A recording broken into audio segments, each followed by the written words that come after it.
Entonces, nuevamente, les doy las buenas tardes y les agradezco su presencia acá. Les decía que el tema lo elegí porque es un tema que para los que están habituados a la moneda antigua, en general no lo conocen en profundidad, y para quienes no están habituados a la moneda antigua les llama la atención, porque como dije, estamos hablando de unas monedas que rompen con el molde de la moneda redonda y son monedas con formas atípicas, ¿no? Una punta de flecha o un delfín. Pero además, como les decía, se trata de las primeras monedas fiduciarias del mundo occidental. Ustedes saben que hay dos tradiciones monetarias, yo diría tres, porque la India es caso aparte, pero digamos, no nos metamos ahí. Dos tradiciones muy fuertes, la de Oriente, la China, y la de Occidente. La de Occidente se caracteriza porque la moneda es básicamente un lingote de un metal precioso con unas marcas. Entonces, la moneda, estamos hablando de la antigüedad, ¿no? La moneda valía por su valor intrínseco. Entonces, la aparición de la moneda de bronce fiduciaria, cuando decimos fiduciaria, justamente, que vale por encima de su valor en metal, es una aparición posterior al Occidente. En cambio, en China es exactamente al revés. La moneda desde el principio fue una moneda de bronce y con un fuerte contenido fiduciario. Pero acá tenemos un caso particular.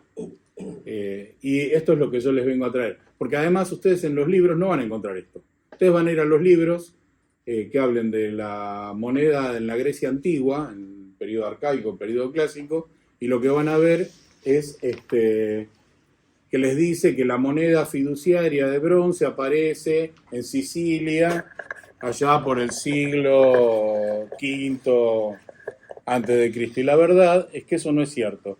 La moneda fiduciaria aparece en el norte y noroeste del Mar Negro como un siglo y pico antes. Solo que a Occidente le costó admitirlo. Así que de esto vamos a hablar. Entonces, inicialmente vamos a hablar de las que cronológicamente aparecen primero, que son las monedas punta de flecha, o por comodidad le decimos moneda flecha.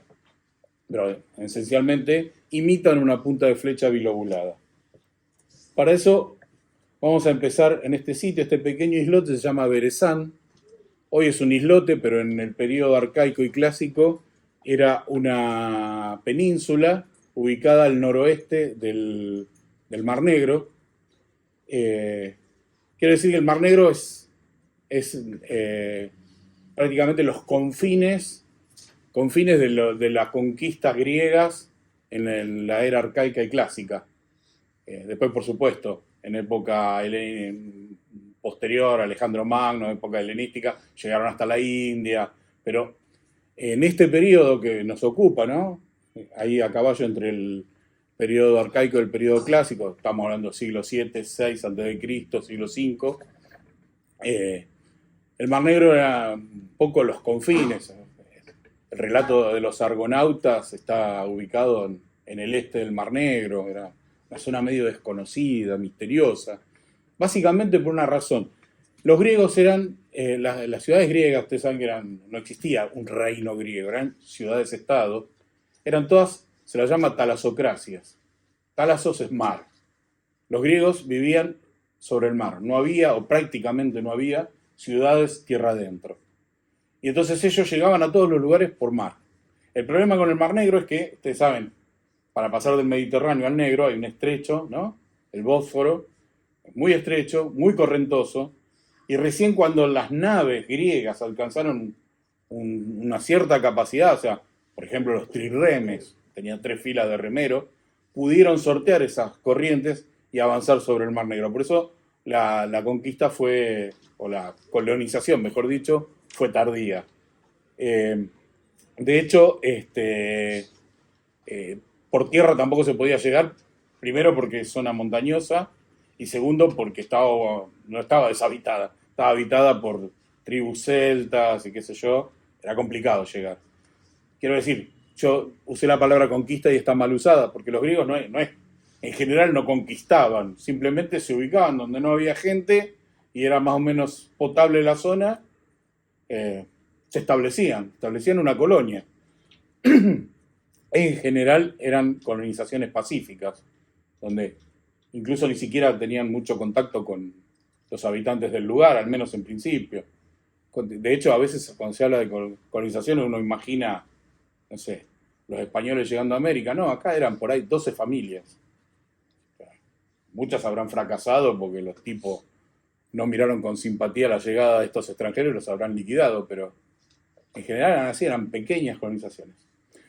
En el caso concreto del Mar Negro, la mayoría de las fundaciones, la mayoría de las ciudades fueron fundadas por colonos provenientes de la ciudad de Mileto, en Jonia, en lo que sería Asia, lo que es Asia Menor. Hoy sería el oeste de Turquía. Y esto vamos a ver que es un tema importante. Les decía, les mostraba esta foto, este islote de Berezán, que como les dije antes era una península, porque exactamente en ese lugar, esto está ubicado al norte, al noroeste del Mar Negro, es donde se produce la primera fundación, que precisamente se llama Berezán. Al día de hoy la isla se sigue llamando Berezán y hay un pequeño río que desemboca casi frente a esta isla que se sigue llamando río Berezán. Inicialmente se funda como un emporium. Un emporium era un centro comercial, o sea, no era con la intención de establecerse como ciudad y desarrollarse, sino era un centro comercial, un puerto donde había intercambio de bienes y qué sé yo. Naturalmente lo que se buscaba era el grano de lo que hoy es Ucrania. Bueno, todos sabemos a partir de la guerra Rusia-Ucrania cómo se disparó el precio de los alimentos, porque básicamente lo que es la pampa para buena parte del mundo, o sea, la provisión de granos que Argentina hace, Ucrania es el equivalente en Europa. Y ya desde esta época, estas tierras fértiles eran muy codiciadas. Pero, digamos, en algún momento, esta fundación es aproximadamente a mediados del siglo VII a.C. Según Eusebio de Cesarea, un historiador muy posterior igual, pero él la ubica en el 640 y algo antes de Cristo, esta primera fundación.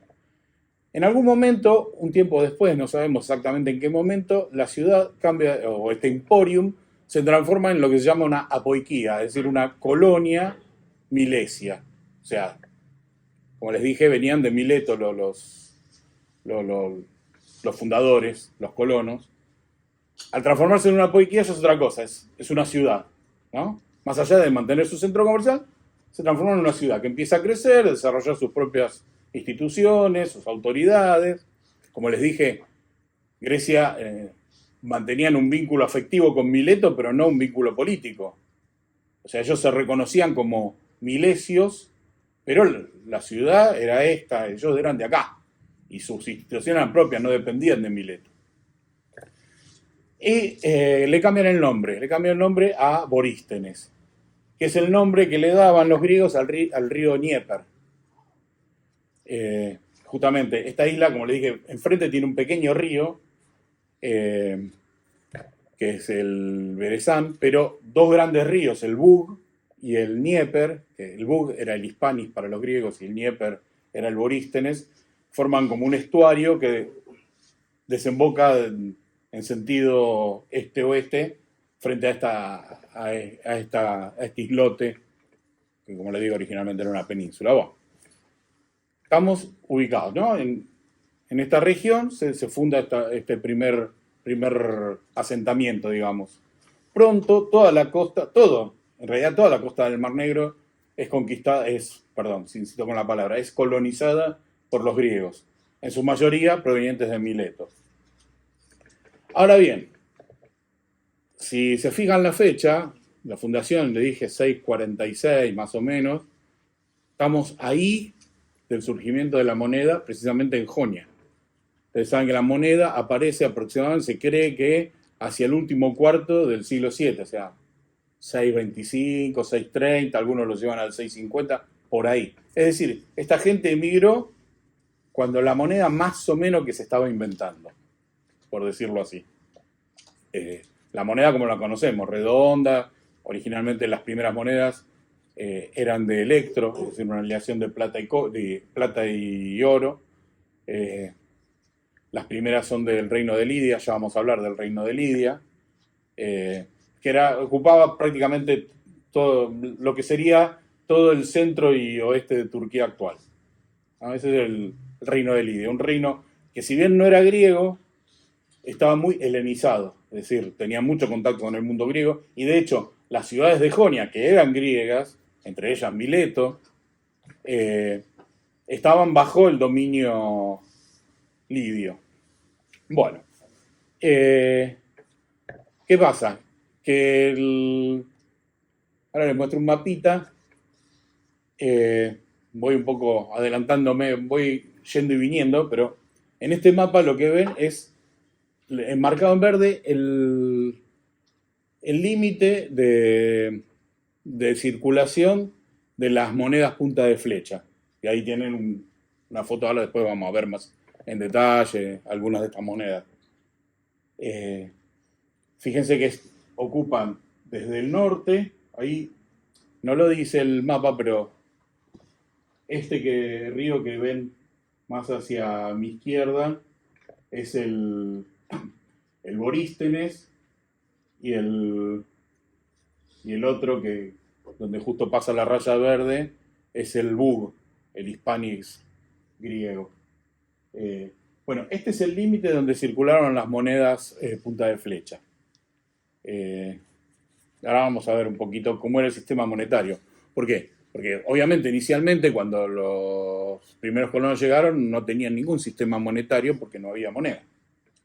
Pero pronto adoptaron el sistema monetario de la metrópoli. Desde luego, como inicialmente esto era un emporium, todo el tiempo iban granos y otros productos vía mar y obviamente iban hacia la metrópoli. Aunque, como les dije, funcionaba medio independiente, su relación directa era con Mileto. Entonces iban a Mileto. ¿Y qué hacían?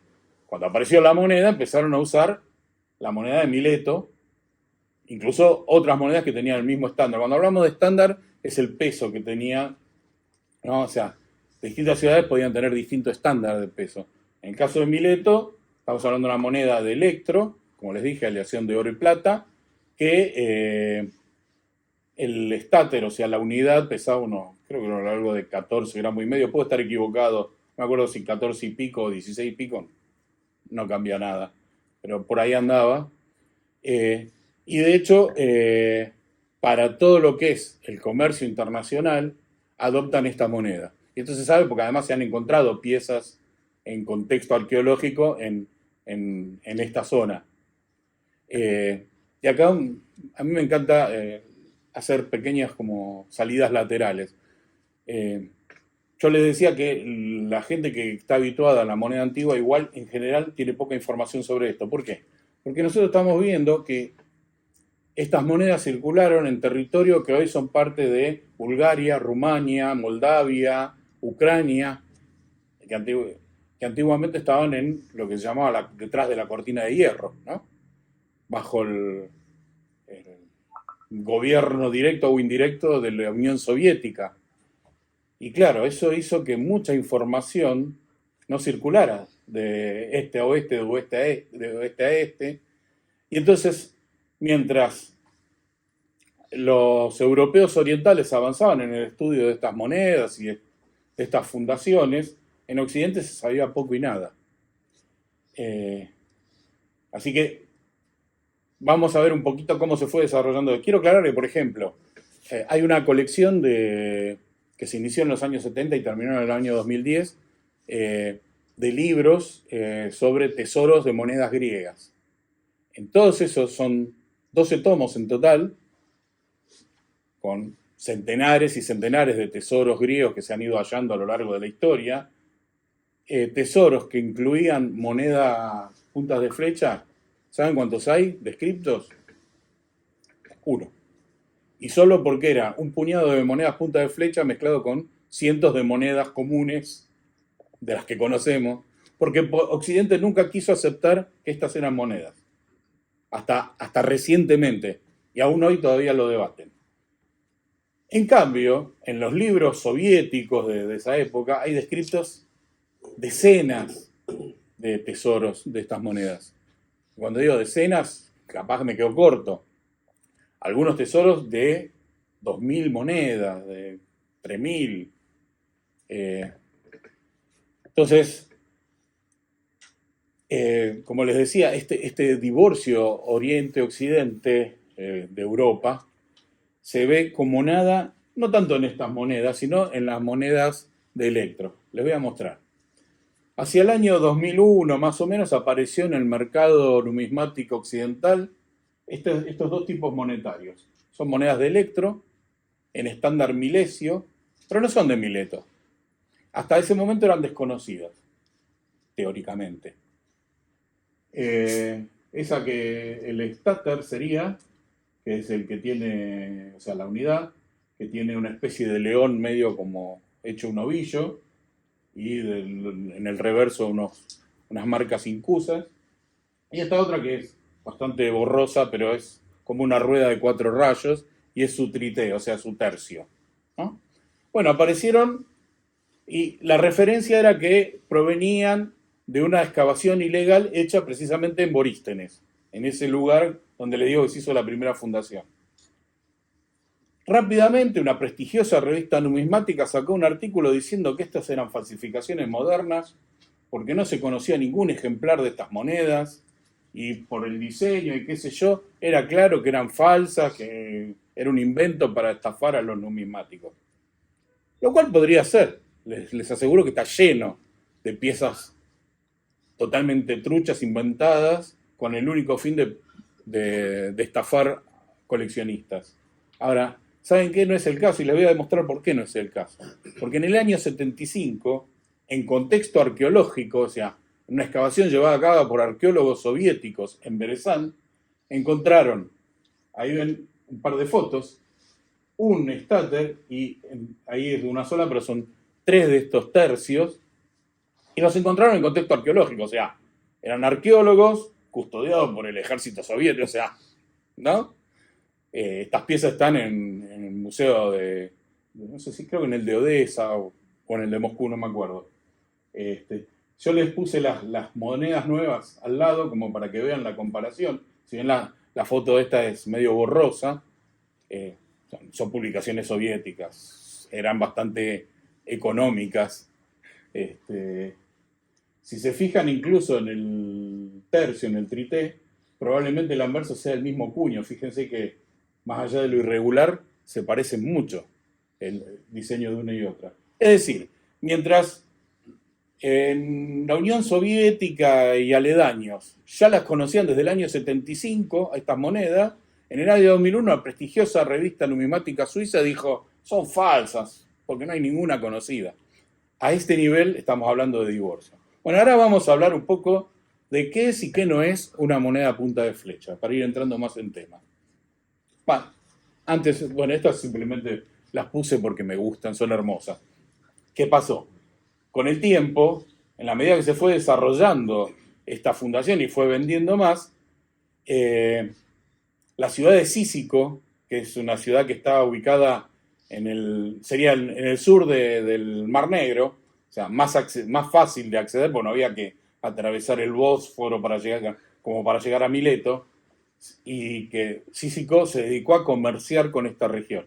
Y Cícico siguió durante mucho tiempo sacando monedas en electro. Piensen que las monedas de electro circularon algo menos de 100 años, hasta que menos, 80 más o menos, puede variar según la literatura, pero más o menos, y hasta que el rey de Lidia, Creso, según nos dice Herodoto, fue el primero que separó el oro y la plata y empezó a acuñar monedas de oro y de plata por separado. Pero algunas ciudades griegas de Jonia siguieron, de Jonia y de Asia Menor, digamos, siguieron acuñando monedas en electro. Cícico siguió acuñando monedas en electro y por eso después se encuentran en estratos un poco superiores que ya no están las monedas de Mileto, sino que aparecen las monedas de Cícico, en Borístenes en particular. Acá les muestro algunas, son muy curiosas porque se supone que tenían otra ramita lateral, pero son muy lindas. Se supone que los funcionarios encargados de la acuñación cambiaban año a año, y entonces cada vez que cambiaba el funcionario, cambiaba el diseño de la moneda, como para que si hubiera algún fraude sabían a quién ir a buscar, ¿no? Así como en la moneda que sea colonial estaba el sello del ensayador y vos sabías que si había una macana con esa, sabías a quién tenías que ir a buscar. Bueno, con una particularidad, todas las monedas de Cícico, absolutamente todas, llevan un atún en el diseño. Y a veces no tiene nada que ver. Esta es Heracles bebé con su hermano gemelo luchando contra las serpientes que le mandó Hera para que los mataran.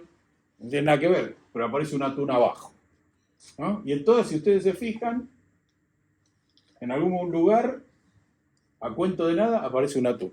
Todas las monedas de Cícico tienen un atún. Es una curiosidad. Como les digo, estas regiones no usaron, sino tardíamente, la plata como acuñada. Es más, ni siquiera hay evidencia de que hayan usado la plata como hay un término que se usa, viene del alemán, que se llama Hacksilber, que refiere a la plata así no acuñada, sino pedacitos de plata, alambrecitos, ornamentos rotos, lingotes. Bueno, no hay evidencia. Acá, durante mucho tiempo, se mantuvieron con un sistema doble de electro y bronce. Totalmente atípico para la época donde ya la mayoría de las ciudades griegas habían abandonado el electro, algunas acuñaban algo de oro, pero casi todas acuñaban en plata. Incluso las que acuñaban el electro lo complementaban con monedas de plata. Acá en la zona esta del Mar Negro, no. La complementaron con el bronce. Y esto es la novedad, por eso les decía, son las primeras monedas fiduciarias, es decir, monedas cuyo valor no depende del contenido metálico, sino del valor que la sociedad les asigna por nomisma, por consenso, por nomos. Nomisma es el término de la moneda en griego. De hecho, Aristóteles lo va a decir en Ética Nicomaquea, explica que la moneda, nomisma, existe no por naturaleza, sino por el nomos. El nomos es la ley, pero no la ley como algo impuesto, sino como el consenso de los ciudadanos respecto de lo que es correcto. Entonces dice, bueno, la moneda existe por consenso de los ciudadanos, no por naturaleza. Y eso se aplica perfectamente a la moneda fiduciaria. Una moneda que tiene valor intrínseco, una moneda que pesa 1 kilo de oro, es 1 kilo de oro. No hay un consenso, sí, de alguna manera sí, pero hay un valor internacional. Ahora, que nosotros nos pongamos de acuerdo y que un papel estampado valga tanto, es un nomos. Es un acuerdo entre todos los ciudadanos de que vamos a aceptar ese papel y le vamos a asignar le vamos a reconocer ese valor. Digo, más allá de que obviamente hay una ley, etcétera, etcétera. Bueno, ahora vamos a hablar bien, y esto para el que alguna por ahí le da la curiosidad y dice, me gustaría tener una en mi colección, ¿qué es y qué no es moneda punta de flecha? Porque en el mercado van a aparecer muchas de estas, le van a decir, esta es una moneda punta de flecha. No, por ahí son punta de flecha, son piezas antiguas, todo lo que vos quieras, pero no son monedas. ¿Por qué? Por definición, moneda es un objeto que el hombre fabrica para usar como moneda, para usar en los intercambios, en el comercio o en el atesoramiento, qué sé yo. Si no, en todo caso será dinero, un objeto de valor. Yo te cambio una azada de bronce por un par de zapatos. Ninguno de los dos es moneda, es dinero. O sea, tiene un valor, pero no es moneda. Moneda está hecha para usar como moneda. Un intermediario entre dos bienes, ¿no? Yo te compro, te doy un intermediario que vos después puedes usar para comprar otra cosa. Ahora bien, estas tres que ven abajo son puntas de flecha. Pueden estar rotas, sanas, pero son puntas de flecha. La de arriba es lo que se denomina moneda punta de flecha. ¿Y por qué sabemos que no es una punta de flecha funcional? Bueno, por empezar no tiene punta, por continuar no tiene filo, y lo que es más importante, no tiene el orificio en donde iría el cuerpo de la flecha. No hay forma de ensartarlo para armar una flecha. Está claro que esto nunca se pensó como para ser funcional, y esto es lo más interesante del tema. Sin embargo, tengo que decirles que, ustedes se acuerdan de ese mapa que les mostré, en el norte, en donde estaba esta fundación Berezán y la ciudad de Olbia, de la que después vamos a hablar, que es un poquito más al norte, ahí no, pero en el resto, todo lo que sería el costadito del Mar Negro, se encontraron numerosos tesoros de monedas punta de flecha que incluían también a veces un 5, un 10, un 15% de puntas de flecha reales. En general, entre comillas, monetizadas. ¿Por qué? Porque aparecen con la punta rota, lo cual puede ser producto del desgaste. Digo, ya no me sirve como flecha y la uso como moneda a ver si pasa en el kiosco. Pero además, en algunos casos, con plomo fundido precisamente en el orificio, lo cual demuestra que es una actitud deliberada para hacerlas no funcionales. Ahora bien, aparecieron estas puntas de flecha. Yo le voy a contar brevemente un poco la historia de cómo surgen. Cómo surge la conclusión de que estas eran en realidad monedas. En el año 26, un numismático rumano, Severianu, presenta un pequeño artículo, 3 páginas, no es la gran cosa, donde describe lo que él dice, unos lingotes con forma de punta de flecha que seguramente eran usados por los escitas, ¿no? Ese pueblo nómade de las estepas ucranianas y rusas. Era un pueblo nómade, los escitas eran un pueblo nómade que ocupaba lo que hoy es Ucrania, Rusia, llegaron incluso a entrar en la India. Y él decía que eso eran de los escitas porque claramente imitaba las puntas de flecha escita. En realidad arrastraba un prejuicio que lo vamos a encontrar en toda la historia numismática.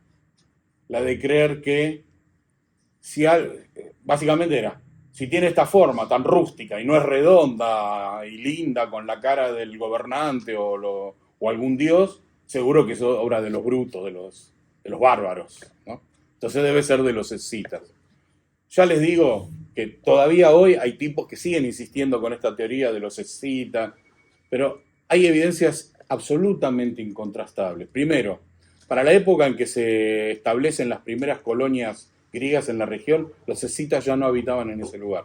Lo único que se ha encontrado son túmulos funerarios que datan de por lo menos un siglo antes de la llegada de los griegos. Con lo cual, no había escitas. Pero además, en todo lo que es el resto del Mar Negro, o sea, las colonias griegas del noreste y este del Mar Negro, que esa sí era una región muy habitada por los escitas y que tenía mucho contacto con los escitas, no hay monedas punta de flecha. Por lo tanto, no pudieron haber sido los escitas. Siempre el razonamiento de, bueno, estos tipos son medio brutos, entonces hacen las cosas que, como saben, conocen las flechas, pero no conocen la moneda, hacen así. Básicamente era este concepto. Un tiempo después, 1930 y algo, un numismático búlgaro, se me fue el nombre, pero para el caso lo mismo, describe un tesoro encontrado en la bahía de Burgas, en la península de Atia. Sería lo que es, en ese mapita que les mostré, el extremo sur, donde estaba Polonia Póntica, o sea, lo que sería el límite sur de la distribución de la punta de flecha. Encuentra un tesoro de unas 1800 y pico. El artículo original dice 1849. El museo, porque es el tesoro, dice 1880, no sé. Por ahí habrán encontrado algunas más después. Pero como sea, este tesoro, este es el original, ¿no? Tesoro original con la vasija en donde estaba, que hoy la encontraron rota, pero... Y claro, este numismático lo primero que nota es que esto se atesoraba en cantidad. Y esto pasa casi exclusivamente con las monedas. Con ningún otro objeto uno puede encontrar acúmulos así, de esta naturaleza. Entonces dijo, deben haber sido usadas como moneda. Pero además, algo que también le llamó la atención es que excavando en la zona habían encontrado en algunas tumbas griegas de esa época estas monedas punta de flecha, o estas puntas de flecha imitativas, todavía no se jugaban del todo a decir que eran monedas, en las tumbas. Ustedes saben que los griegos tenían por costumbre enterrar a sus muertos con el llamado óvulo de Caronte. La historia es así. Cuando el alma iba al inframundo, para entrar tenía que atravesar el río Estigia, y para atravesarlo tenía que subir a una barca que era conducida por un señor Caronte. Entonces a los muertos se les ponía una moneda en la boca para que pudieran pagarle a Caronte por el viaje que los cruzara hacia el inframundo. Bueno, que estas puntas de flecha aparecieran en las tumbas, cumpliendo el rol de óvulo de Caronte, no dejaba mucha duda de que evidentemente tenían uso monetario. Pero ¿qué pasó? Gerasimov se llamaba. Gerasimov dijo, no son los escitas, son los dacios, que era una tribu celta que habitaba en la región. Siempre con el mismo criterio. No, porque los dacios estaban acostumbrados a comerciar con los escitas, cambiando punta de flecha, entonces se les ocurrió fabricar estas imitaciones de punta de flecha y usarlas como moneda. Acá, de vuelta, dijimos que no íbamos a hablar de política, pero de política histórica pasa. Se olviden que esto pasa en el ámbito del dominio soviético. De hecho, ustedes agarran el artículo y las primeras dos citas bibliográficas son Marx y Engels. Es decir, que tiene que ver Marx y Engels con la numismática. Bueno, porque esto de un pueblo que se desarrolla solo, sin intervención externa y llega hasta la moneda, era como un logro que afianzaba los dogmas socialistas del desarrollo del hombre, etcétera, etcétera. Había una cuestión política atrás de esto, curiosamente. Parece loco, pero es así. Claro, el problema es que estamos en lo mismo. O sea, a ver, yo estoy acostumbrado a comerciar y que entrego mis productos y me dan puntas de flecha, que después la uso para la guerra o para cazar o lo que sea. ¿Por qué te voy a aceptar unas puntas de flecha trucha que no sirven para nada? No tiene lógica, no tiene lógica. Pero vamos más aún. A partir de este tesoro, este en particular, despertó un interés por estas piezas que ya se conocían y se empezó a investigar más profundamente. Muchos, por entonces soviéticos, y después de la caída de la Unión Soviética, muchos ucranianos, además búlgaros, rumanos, o sea, todos los de la región, se dedicaron mucho a investigar. Se encontraron, como les dije antes, muchísimos tesoros, muchísimos. Y lo que descubrieron es que el 90% de las piezas aparecían en el ámbito en un entorno griego. O sea, o en ciudades griegas o en sus cora. Las cora define lo que sería los alrededores, no simplemente el campo circundante, sino los pequeños poblados que por ahí surgían dependientes de una ciudad más grande cercana, ¿no? Digo, yo les hablaba de las ciudades-estado, eso funciona bien, pero no es que si armaba un pueblito de 100 habitantes se transformaba en una ciudad-estado, no, dependía de la ciudad más grande, cercana, entonces, bueno, todas estas piezas aparecieron ahí. Entonces, bueno, acá apareció la tercera teoría. Está bien, las fabricaron los griegos para comerciar con los brutos estos, los bárbaros, que como no entendían la moneda, le daban esas puntas de flecha que era lo que ellos entendían. De hecho, este mismo Gerasimov decía el que descubrió, el que investigó inicialmente este tesoro, decía que los delfines de los cuales ya vamos a hablar, en realidad eran un recuerdo de cuando los tipos comerciaban en pescado seco. Mirá, el pescado seco lo comercio porque me lo como. Yo un pescado de bronce no me lo puedo comer. En general siempre arrastran este prejuicio. En realidad, toda la evidencia arqueológica, todos los datos que tenemos son que esto fue hecho por los griegos para circular entre los griegos.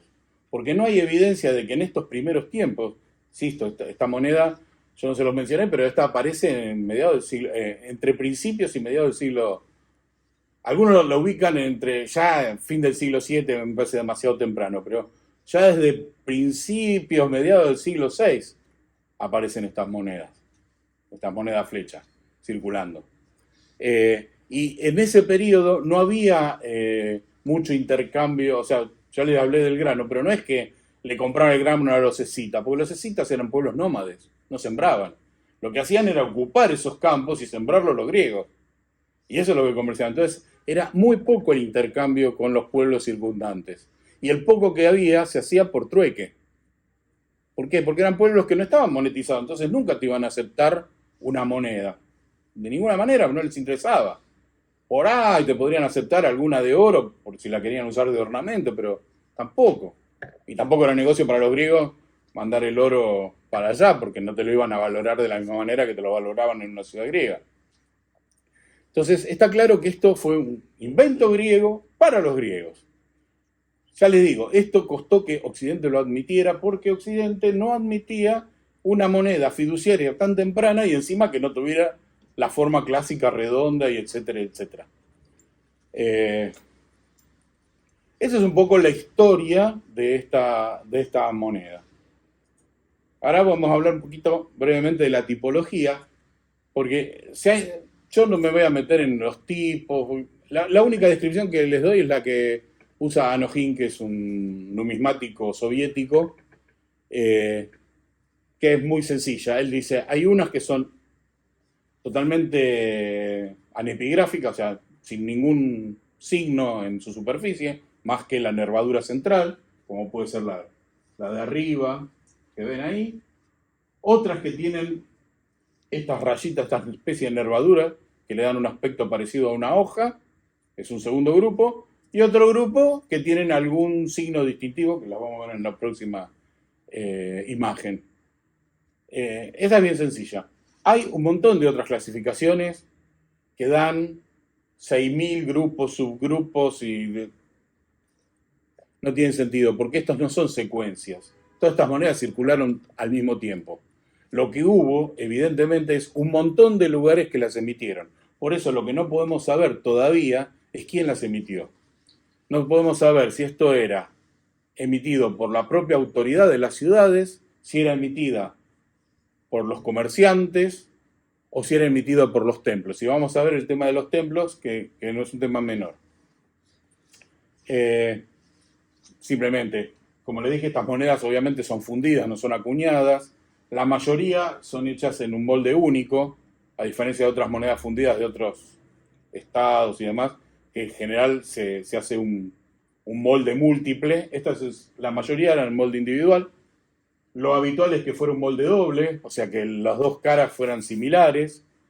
Hay estas, por ejemplo, como la segunda que ven ahí, que tiene una cara lisa, o sea, está molde único y el otro era un molde plano, son muy raras. La que sigue es con una especie de colita de pescado, son bastante raras también. Nada. Estas son las que tienen marca. Cuando Anojin escribió su artículo en el año 89, creo, solamente conocía la de arriba, con una letra A, que él atribuyó a Polonia Póntica, lo cual es probable. Después se descubrieron, fueron apareciendo en el mercado, o en algún caso en excavaciones, otros diseños. Por ejemplo, la segunda, lo que tiene es un ancla, y la tercera, esta medio rara, tiene un ancla y una A. Todas esas se atribuyen a Polonia Póntica. ¿Por qué? Porque esas marcas van a aparecer en la moneda posterior, acuñada, redonda, etcétera, de la Polonia Póntica. Esta cuarta, que tiene como una rueda de 4 rayos, es atribuida a Istros, que era otra de las ciudades, porque ven que después aparecieron esas monedas, que ven esa redondita con los 4 rayos, que es muy similar al signo que tiene ahí metido. Después, bueno, hay con puntos, con rayas, qué sé yo, y siempre aparecen algunas sumamente sospechosas. Yo creo que algunas son falsificaciones modernas directamente. Hay que desconfiar, esto es un consejo general, hay que desconfiar de las piezas únicas que no tienen contexto arqueológico. Porque puede ser que el abuelo la tenía en un desván, no sé qué, pero en general es sospechoso. Que una moneda que sea única sea absolutamente desconocida y aparezca de golpe, de la nada, en el mercado. Bueno, esto simplemente para mostrar es un trabajo publicado hace un par de años muy interesante que analizó 20 años de excavaciones precisamente en Borístenes. Y el trabajo es muy largo. Habla de monedas flecha y monedas delfín. pero simplemente para ver que ahí usan otra categorización. El tipo 1 lo considera como más parecido a hoja de sauce, el tipo 2 más ancho, hay un tipo 3 que con los extremos más alargados. En realidad, lo que hay entre ese 1, 2 y 3 es 657.000 tipos intermedios. ¿Entienden? O sea, hay algunos que son como el 1, pero un poquito más anchos, hay otros que son como el 3, pero esos extremos son un poquito más cortos. O sea, la única que podemos diferenciar bien son esas que tienen colita de pescado, que son mega raras. En subasta en los últimos años yo vi una sola que va pasando de subasta en subasta, se ve que nadie la quiere comprar, que es la que yo mostré en la foto, y después en hallazgos arqueológicos hay 2 o 3 creo que han encontrado, son sumamente raras. Y después, bueno, las que tienen esas nervaduras que sí, son bien típicas. Ahora, la última pregunta con respecto a estas puntas de flecha es, ¿y por qué se les ocurrió hacer una moneda con forma de punta de flecha? Bueno, la respuesta posible, la que a mí más me gusta, porque toda esa de que les dije, toda sanata, de no, porque así le daban a los barcos, no, nada que ver. Esta estatua es moderna, pero está inspirada en esa moneda, que esta moneda es posterior a esta época helenística, es una moneda de Polonia póntica, pero ya del siglo II, siglo II antes de Cristo más o menos, ya es una moneda de plata, ya con todas las de la ley. ¿No? Pero fíjense, tiene esa estatua que dice Apolonios Iatru, es decir, Apolo y Atro. Ustedes saben que así como, qué sé yo, los que son católicos saben que, bueno, no sé, cuando se refiere a la Virgen María hay un montón de advocaciones, ¿no? La que desata los nudos, la de los dolores, la de Luján, un montón, todas se refieren a la misma. Entre los griegos esto también era habitual con los dioses. Entonces, los dioses tenían su nombre, en este caso Apolo, y su advocación, podemos decir, o epíclesis, también se lo llama. En el caso de Mileto tenían, entre varias, tenían el Apolo Iulius, que era el Apolo curador, sanador. El tema es que cuando fundan estas ciudades en el Mar Negro, adoptan ese, pero le cambian el nombre. No se sabe por qué. Y lo llaman Apolo Iatros, que quiere decir lo mismo, y que, como ven en las imágenes, su atributo era el arco y la flecha. Entonces lo que se cree es que cuando fundaron estas ciudades, que fundaron los templos de Apolo y Atros, lo que hicieron fue, estas puntas de flecha eran como exvotos, es decir, eran piezas que la persona iba y ofrecía al dios, ¿no? Como una especie de ofrenda al dios. Por eso una de las teorías es que esto se fabricaba en los propios templos. Entonces, bueno, así como vos te comprás, vas y pones la medalla, vieron en muchos santuarios, digo católicos porque lo que por ahí más estamos habituados a ver, en ciertos santuarios está la plaquita donde uno agradece, y que incluso hay alguna que, bueno, gracias porque me pude comprar el auto y la plaquita tiene formita de auto. Digo, esto sobre todo en el interior es muy común. Bueno, en la época griega esto pasaba parecido. Entonces, lo que se supone es que inicialmente estas puntas de flecha fueron creadas como exvotos para honrar a Apolo y Atros. Y que claro, bueno, si eran exvotos, vamos a suponer que las fabricaba el templo o algún orfebre o algún herrero de la zona. Bueno, tenía un valor, vos tenías que ir a comprarlo para después llevarlo al templo. Si tenía un valor, ese valor no dependía de la cantidad de metal que tenía. Tenía un valor que tenía que ver con la forma, con el sentido que vos le ibas a dar. Y entonces es así como un objeto que tenía otro uso previsto originalmente se transforma en moneda. Hasta que después ya directamente pasa a ser moneda, independientemente de que pudiera haber seguido siendo usado como exvoto, pasa a ser moneda. La gente ya lo reconoce como moneda, así como en el chino los caramelos reemplazaron a los centavos durante mucho tiempo, ¿no? Con la diferencia que vos ibas con esos caramelos, es como si vos después fueras con esos caramelos a otro lugar, compraras y te los aceptaran. Bueno, acá aparentemente pasó esto. Ahora bien, pasamos al norte. Sí. ¿El metal? ¿De qué eran todas las... Buena pregunta. El metal es bronce, latón, es decir, bronce de estaño. ¿Todas iguales? Todas bronce de estaño. Hay muy pocos ejemplares que es bronce de plomo, muy pocos. Y una característica es que suelen tener, y esta característica va a aparecer también en los delfines, suelen tener manganeso y estroncio, lo cual es muy raro. El manganeso todavía no hay explicación posible, aunque algunos dicen, bueno, pueden venir de Transilvania, hay unas vetas de cobre que vienen mezcladas, pero no está claro. El antimonio sí, aparentemente venían del Cáucaso. Y esto sirvió para que, de hecho hay un trabajo publicado el año pasado en Rusia, o en Ucrania, no me acuerdo, que dice, no, bueno, entonces estas monedas flechas las hacían unos orfebres escitas itinerantes, porque claramente si viene del Cáucaso, viene de la región que en ese momento estaba bajo dominio escita. En realidad, la explicación más lógica es que mandaban un barco hacia el este del Mar Negro, compraban el cobre, lo traían y lo fabricaban acá, porque era una fuente accesible de cobre. De la documentación que hay, es actual, no se encontró ninguna documentación como decir 2 puntas o 3 puntas era una cabra. Gracias por decírmelo porque me estaba olvidando. Hay una sola referencia que se encontró. Se encontró un esquifos, que es una especie de vasija, donde hay una inscripción en donde, vamos a decirlo decorosamente, un señor llamado Hefestodoro ofrecía sus servicios de índole sexual a cambio de 11 flechas.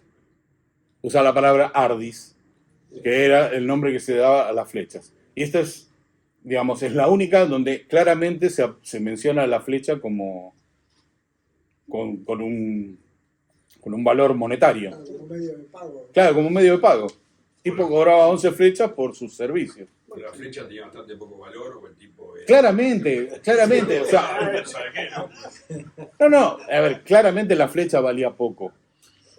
¿Por qué? Porque es uno de los argumentos. Che, pero esto es muy fácil de falsificar. Sí, pero primero, estamos hablando de ciudades pequeñas, donde solo estaban los griegos, y no era tan fácil ocultar un taller de herrería, ¿viste? Donde fundís metal, qué sé yo.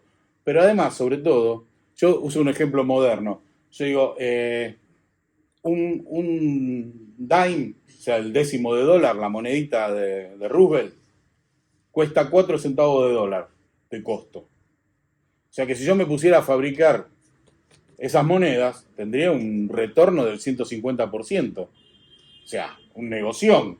Si yo me pusiera, ponele que me consigo una prensa, me consigo los cospeles y me consigo los cuños. Y empiezo a fabricar en mi casa monedas de 10 centavos de dólar a 4 de costo. Es un negoción, desde el punto de vista de los porcentajes. Ahora, en el punto de vista práctico, cada moneda me estoy ganando 6 centavos. O sea, está bien, estamos en Argentina, es un montón de guita, pero digamos, en el mundo, ¿entendés? ¿Cuántos millones de monedas tendría que fabricar para ganar un sueldo básico? Entonces, claro que valían poco. Y por eso los tesoros son tan grandes. Yo no sé qué haría este por 11 monedas. No debe haber sido mucho. Que no sea grande, ya sabemos que valía poco, así que no. Claro, sí. Los tamaños similares. Sí, son monedas más o menos varían, pero en general sí, son de 2 centímetros, 2 centímetros y medio. Sí, no hay un peso estándar, ¿no, Fabián? No hay un peso estándar. El valor es intrínseco. No, y justamente uno de los temas, el propio Anochin, cuando trata de estas monedas, él hace todo un análisis. Es hermoso, porque el tipo se manda todo un análisis diciendo a cuántas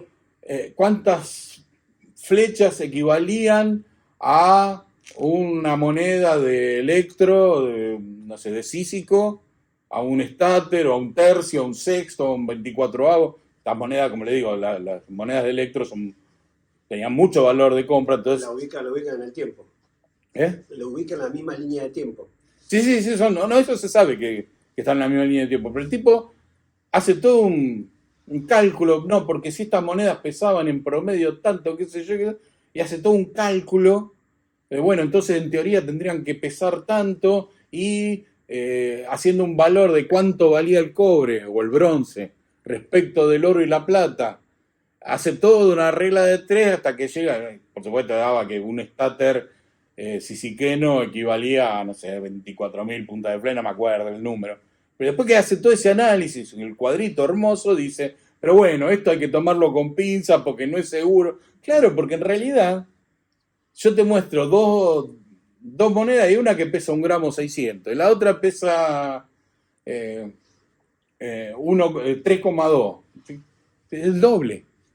Y están ahí y circulaban juntas. Claramente el peso acá no importaba. Sí, más o menos el diseño, sí, dentro de un tamaño razonable, pero claramente acá no importaba el peso. Claramente no importaba el peso. Te agradezco todo lo que me estaba olvidando de decir.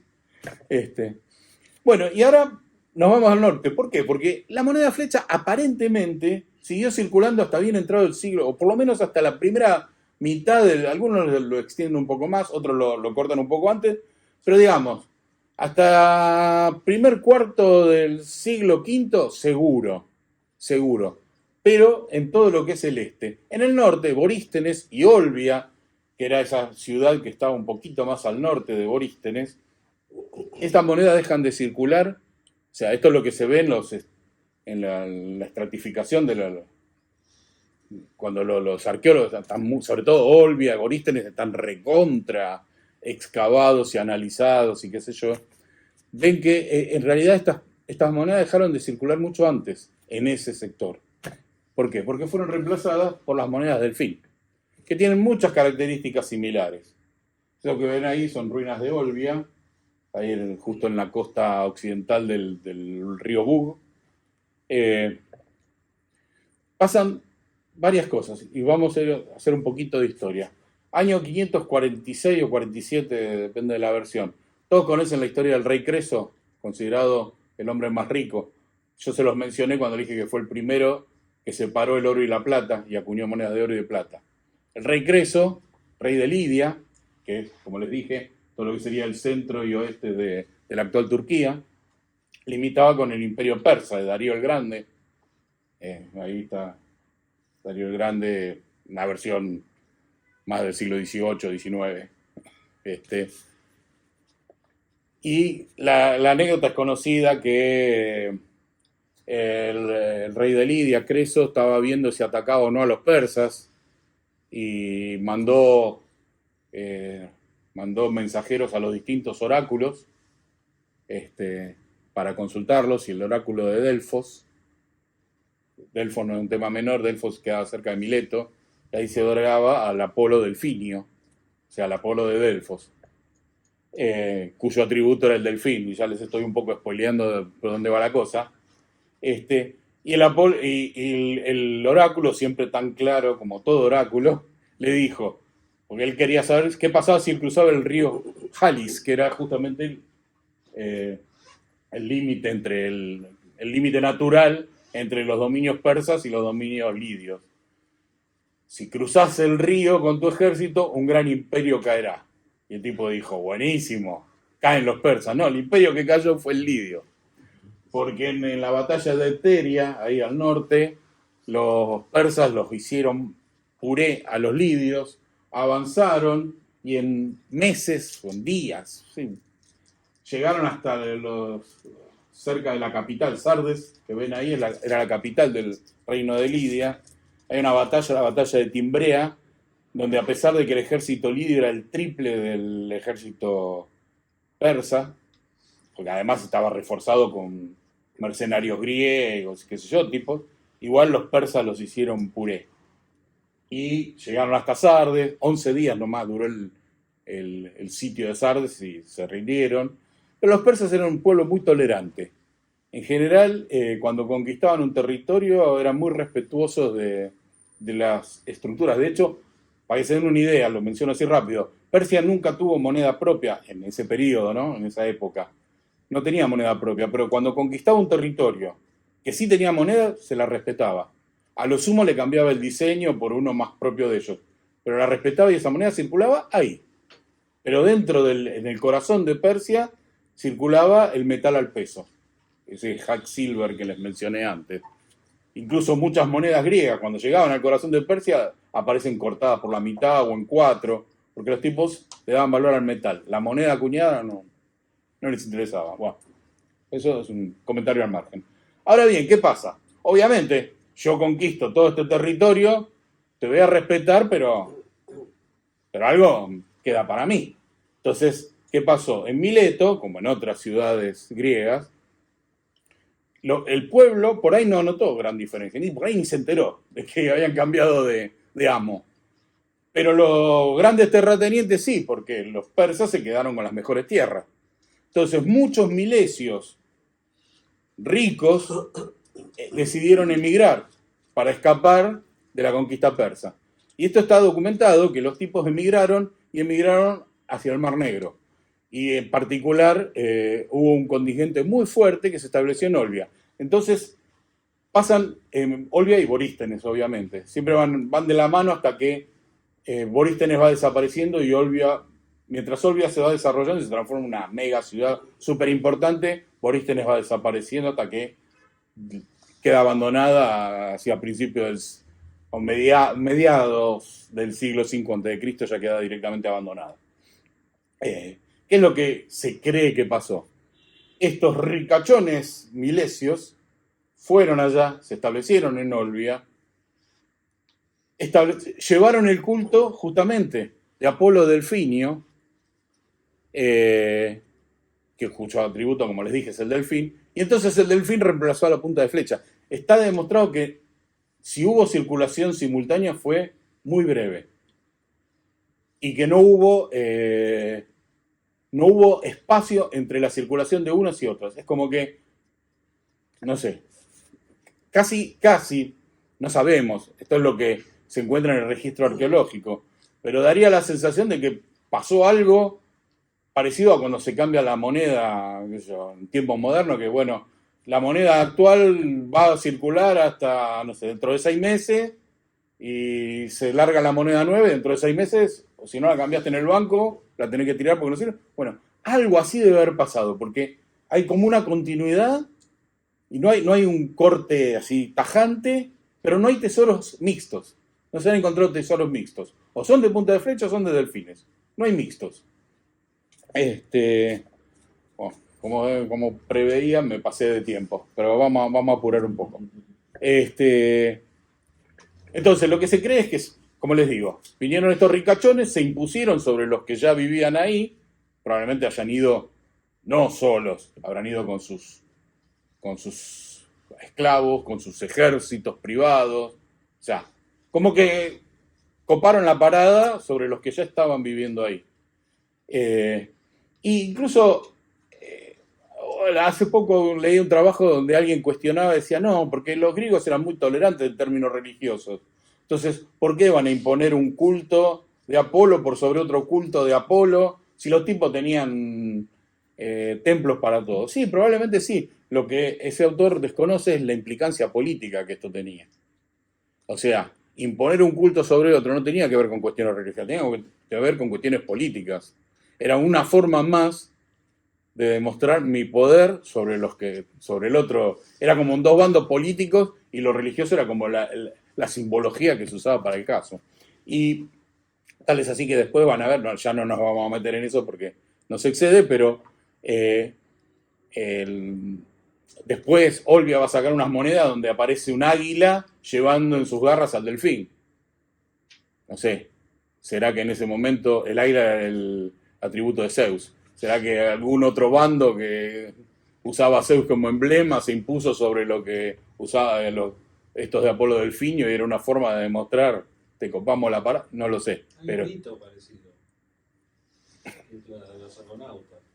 Claro, sí. Que piden el águila, llevan un delfín, o sea, lo lleva es un carnero. Claro, bueno, no, pero eso es otra cosa. Este es un delfín. Pero de esa zona. Es un delfín. Sí, sí, pero lo de los argonautas es más la Cólquide, más al este, más al noreste. Bueno, así que rápidamente, bueno, esto es el Delfinión, es decir, el templo de Aponio Delfinio en Mileto, los restos, y lo otro es un Apolo Delfinio con sus delfines, que como van a ver se parecen mucho a estas moneditas en una ánfora. Bueno, delfines. Estos 4 que les muestro acá son 4 de los no más de 10 o 15 que se conocen, que son, no se sabe, no está claro si fueron parte del sistema monetario, porque así en la foto no dicen nada. El tema es que son muy pesados, son piezas de 70 a 100 gramos. Algunos dicen que son haces, la verdad que no sabemos qué función cumplían. Si cumplían función de pesas, si eran exvotos para Apolo Delfinio, no sabemos. Son muy raros, se conocen, como les digo, muy pocos. Pero se los tengo que mencionar. Para comparación, vean, eso es lo que es una moneda de delfín propiamente dicha, comparada con uno cualquiera. Esa es la relación de tamaño. O sea que algunos lo ven como un mega múltiple de las monedas delfín, pero la verdad es que no lo sabemos. Lo que sí sabemos es que las monedas circularon en ese lugar en cantidades astronómicas, porque de hecho al día de hoy se siguen encontrando tesoro tras tesoro de estas monedas delfín, que obviamente, como bien decíamos, deberían valer poca plata, y seguramente también fungirían como exvotos a Apolo Delfinio, pero ya claramente la intención fue reemplazar la moneda flecha por la moneda delfín. También se han clasificado, el primero que inició una clasificación fue un tal Grakov, un soviético, a partir de excavaciones que hizo en el año 46 y 47 en Berezán, o en Olbia, no me acuerdo, ¿no? En alguna de las dos. Y claro, él describe los grupos, empieza, qué sé yo, porque él creía que los grupos eran sucesivos. O sea, empezó con tal tipo, después siguió con tal otro, tal otro, tal otro. Y él creía que estas monedas habían circulado por 200 años. Posteriormente, en el año 71, Lapín, a partir de un tesoro que encontraron en Berezán, donde demuestra que estaban todos los tipos esos que describe el otro, salvo los epigráficos que ahora vamos a ver, aparecen todos juntos en un mismo tesoro y con un mismo nivel de desgaste, lo que demuestra es que circulaban todos juntos. Con lo cual, nuevamente, lo que tenemos es probablemente un montón de emisores, ¿no? O sea, circulaban toda la vez, pero había varios lugares que emitían. Lo cual acá es más raro porque acá no es una zona muy restringida el lugar donde circulan, pero de vuelta no sabemos si lo emitían los templos, si lo emitía el gobierno, si lo emitían los mercaderes. Bueno, esto simplemente les muestro los grupos de Grakov, obviamente con letras del alfabeto cirílico. El grupo B' lo agregó Lapín en ese artículo del 71, no importa.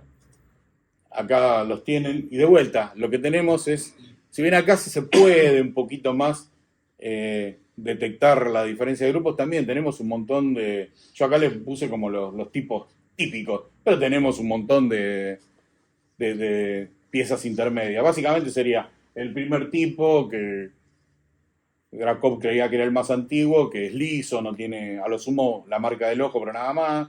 Después el siguiente, que aparece esa raya ventral, pero todavía con líneas rectas. Este es el B' ese que veían, que ya le aparece otra línea en el dorso. Este grupo B larga, que en realidad es nuestra B corta, este sí es un grupo totalmente aparte, y que yo no tengo del todo claro si esto era parte del sistema monetario o era otra cosa, porque si se fijan, fíjense que todos aparecen sin cola. ¿Por qué? Porque claramente se fundían en moldes múltiples, ya no individuales como las puntas de flecha, sino en moldes múltiples con una rama central, que era la cola, y después, claro, para sacarlo de esa rama central y sacar cada pieza, lo cortaban y la cola se perdía. Pero estos están al revés. Estos están fundidos con el pico pegando en el lado central. Por eso aparecen con el pico cortado, pero además tienen un diseño, algunos lo llaman moneda esturión, porque le ven más la forma de un esturión que de un delfín. La verdad es que igual son bastante raros, no son extremadamente raros, hay en el mercado, hay en los museos, pero son raros. Es una pieza que se sale de la norma, no sabemos bien. Y después, bueno, el grupo sería el Gamma, que es el que llaman el más realista, o sea, el primero de aquella columna, y el siguiente que ya son más chicos, más degradados, y posiblemente sean los últimos. Y después están los dos grupos epigráficos, uno que dice Arixo y otro que dice Tu, o Ti, esa Y que en griego se pronuncia intermedio entre la I y la U. Se ha discutido qué era, por ejemplo, el de Arixo, una de las teorías era muy simpática y bastante sensata, aunque errónea, que era por Ardis. ¿Se acuerdan que yo les dije que Ardis era flecha, la que usaba el amigo Hefestodoro para ofrecer sus servicios, que cobraba 11 Ardis, dice él? Y Ixo, si yo le agrego un puntito a la O, la transformo en una teta, entonces Ixt, o sea, la primera parte de Ictus, que es pez. Entonces lo leían como flecha pez. Sería bárbaro, salvo por el hecho de que primero la O es clara, no hay ninguna que tenga un punto en el medio. Segundo, las flechas ya habían dejado de circular, por lo tanto no tenían nada que hacer acá. Tercero, claramente son genitivos de nombres, así que probablemente hayan sido o gobernantes o funcionarios, no lo sabemos. Aparte de llamar la atención que son solo dos tipos, no son raras, por ahí son un poco más raras que las anepigráficas, pero no son raras, aparecen en el mercado, así que se deben haber hecho en bastante cantidad, pero no sabemos por qué solo dos personas ponen su nombre ahí. Sí sabemos que, por ejemplo, después, Olbia siguió, no vamos a hablar de toda la monedación Olbia, acá yo ya termino, pero sí que emitió monedas de bronce muy pesadas, muy parecidas a lo que va a ser el primer sistema monetario romano 200 años después, ¿no? Pero, y fíjense que estas primeras llevan la inscripción Arix, o sea, muy parecida al Arixo de... Bueno, simplemente para ubicarnos en fecha, estamos hablando de que estos delfines aparentemente empezaron a circular hacia tercer cuarto del siglo VI, cuando dejaron de circular las puntas de flecha, exclusivamente en Olbia, en Borístenes y sus alrededores, y dejaron de circular aproximadamente hacia fines de ese siglo VI. Algunos dicen que quizá hayan circulado un tiempo más porque han aparecido ejemplares en estratos superiores, pero eso es relativo porque, a ver, acá algunos de nosotros tenemos monedas antiguas en nuestra colección. Si ahora explotara un volcán tipo Pompeya y sepultara nuestra casa, y dentro de 2000 años hicieran una excavación en nuestra casa, dirían, mirá, en el siglo XXI todavía circulaban las monedas romanas. No. Y créanme, aunque casi nadie lo dice, en esa época la gente no era tan distinta a nosotros, y ya había coleccionistas. Y ya había gente que se guardaba esas piecitas que venían del pasado.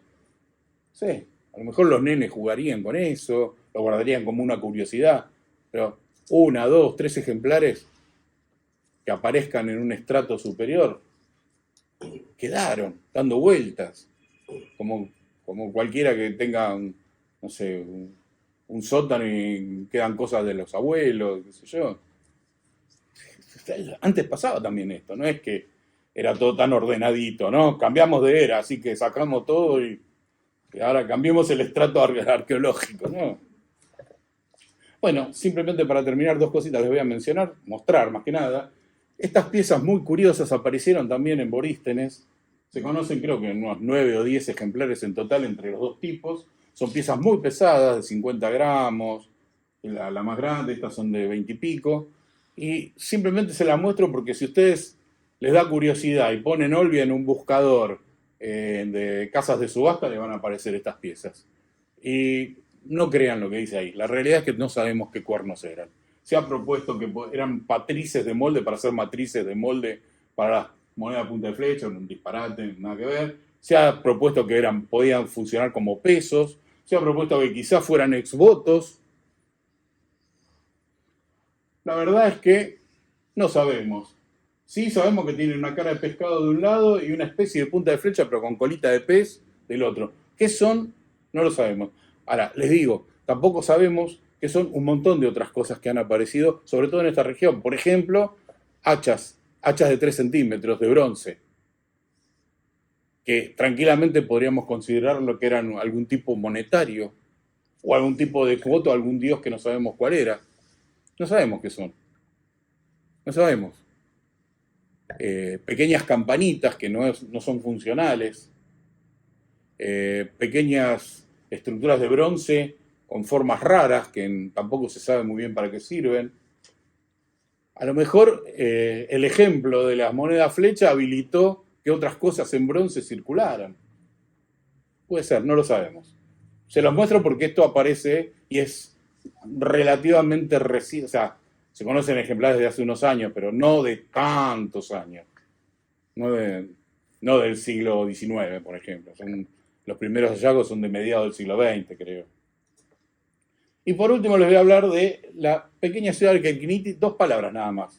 Kerkinitis, ahí en lo que es Crimea, era una pequeña fundación griega también, que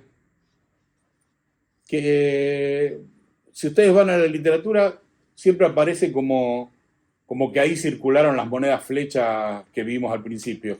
La verdad es que se encontraron 3 ejemplares. 3. A mí 3 ejemplares contra los miles y miles que se encontraron en las zonas donde realmente circuló, no me dicen nada. Pueden haber caído, la traía en el bolsillo Un coleccionista. un coleccionista o un marinero que venía de Olbia o de Borístenes, se le cayó. Pero sí, se encontraron, y estos años 80, es cuando recién se empezó a excavar Kerkinítide, se encontraron estas. Ven esas puntas de flecha triangulares, que tampoco son funcionales. Así que se supone que quizás hayan funcionado como moneda. Tenés con cara lisa, con una especie de X o una T. Y después estas otras, que son llamadas flecha P. Yo les hablé de la clasificación de las puntas de flecha de Anojín. Anojín, estas las incluye entre los tipos de punta flecha, porque se había encontrado un ejemplar en Olbia. Pero la realidad es que todos los que se conocen fuera de ese aparecieron todos acá en Kerkinítide. 20 y pico, tampoco son muy abundantes. De hecho, era una ciudad muy pequeña. Pero fíjense que se parece bastante a las puntas de flecha con colita de pez. Incluso el ejemplar de abajo tiene una K, o parece ser una K, que ha sido interpretado como la inicial del nombre de la ciudad. Bueno, simplemente se los menciono porque también cuando hacen la búsqueda les aparecen estas cosas raras. Así que sin más, le agradeciéndoles su paciencia. Si tienen alguna pregunta.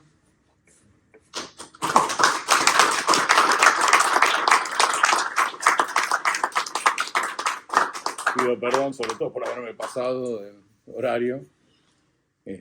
Pero bueno, si a alguno le quedó alguna pregunta, vos sobre todo, Gustavo. ¿El metal? ¿Qué metal son los delfines? La misma que las monedas de flecha. Delfines y las de Kerkinítide también. ¿Referencia, equivalencia? ¿Servía para el servicio de algo? No sabemos. Eso no sabemos. Eso no sabemos. La única que tenemos es la del amigo. 100 gramos. Sí. Son 100 gramos. Viste que tienen unas líneas. Sí. Puede ser una función como las branquias y en vez de delfines son espiriones. Puede ser, algunos lo dicen, ¿eh? Algunos lo dicen. Que sí, que interpretan que eso... Porque justo Nieper y Claro. Ríe, antiguamente había espiriones. Claro, sí. Sí, es posible, ¿eh? Es posible, no te lo puedo desmentir. Y, bueno, salvando la cola, que lo vimos en uno nada más, la cola es ventral, no es de mamífero delfín. Claro, sí, es verdad eso. Es verdad, sí. Sí, no, de hecho algunos lo llaman También dice, no, representa un esturio. Eso, marcar una diferencia. Sí, puede ser. Digamos, ¿por qué le digo delfines? Porque sacando eso, por ejemplo, si yo agarro es igual al tipo 2 de los delfines chiquititos. Pero es cierto lo que decís. Y te repito, hay autores que lo mencionan así. Yo no avancé mucho porque la verdad que no tengo idea. Te repito, son ínfimos. La bibliografía más actualizada que consulté menciona 9 ejemplares. Sé que después aparecieron algunos más en el mercado. Andás a ver si son todos auténticos. Yo tengo dudas con algunos. Por ejemplo, en el primero, que es todo redondito, así. Yo lo pongo porque aparece en la bibliografía y yo lo pongo. Tengamos en cuenta que también la Unión Soviética, desde los 80, que más o menos liberaron un poquito a la población, la mayoría tenía detectores de metales y realmente arrasaron. Sí, claro, no, de hecho, a ver, yo me acuerdo en una época en eBay de golpe aparecieron delfines, había un chabón que de la nada apareció vendiendo delfines y punta de flecha, pero era Barros. Yo cada vez que lo pienso digo, ¿cómo no aproveché? Además no tenía un mango, esa es la verdad. Ahí en el segundo, en la cola, Sí. ¿no dice China? Ah, qué buen ojo.